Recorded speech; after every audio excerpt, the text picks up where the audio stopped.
Maging mayaman? Or maging matalino? Dahil mahirap kami, pipiliin kong maging mayaman.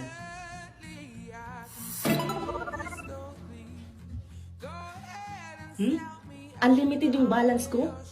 So it means, mayaman na ako. Ma, alis na po ako Punta na po ako sa school.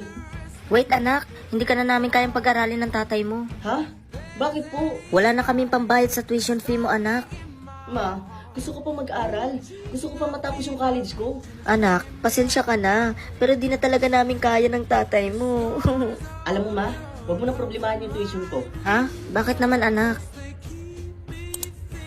O yan ma, check mo yung balance mo.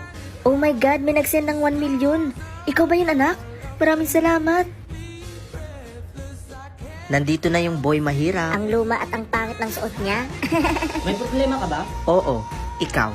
Kaya lumayo ka nga sa akin. Ang baho mo, boy mahirap. Mahirap? Tingnan mo nga yung balance ko. Baka mapanganga ka. Oo nga, mapapanganga. Dahil 100 pesos lang naman ang laman ng balance mo. Alright class, pumunta kayo sa hallway.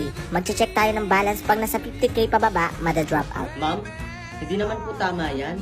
Kawawa naman po yung mahihirap na gusto makapag-aral. Ang sabihin mo, natatakot ka lang dahil di aabot yung pera mo sa 50k. Tumahimik ka nga dyan. Kunti na lang, ipapakita ko na sa'yo yung bank account ko. Yes, sir. Tumigil nga kayo. Pumunta kayo sa hallway ko. Hoy, I have a challenge. Kung mas mataas pa ako sa'yo, magiging slave ka sa akin habang buhay. Ano, deal? O sige, I accept the challenge. Pero pag nanalo ako, didilaan mo yung pa ako. Okay, deal. Alam ko namang ako mananalo eh. Alright. Are you ready, guys? Yes sir, I'm ready. Excited na akong matalo ka. Okay, guys. Give me your card and I'll check.